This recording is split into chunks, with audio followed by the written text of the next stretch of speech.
krhanje socialne države, povečevanje revščine, podnebni zlom, vplivi okolja in nepredvidljivih vremenskih razmer. To so stvari, ki neposredno ogrožajo prebivalke in prebivalce Evrope. Neposredno. Videli smo v Sloveniji pred 2 letoma oziroma pred letom in pol, kaj so prinesle poplave in kako je to, v bistvu ta podnebne spremembe, kakšen velik vpliv imajo.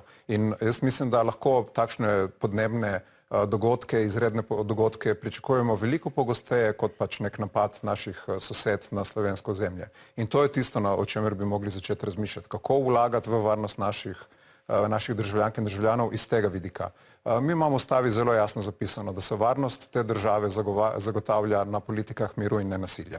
In to, kar trenutno delamo z našo slovensko vojsko, ki smo spremenili v podizvajalca za NATO-ve misije v tujini, to ni. In iz tega vidika mislim, da je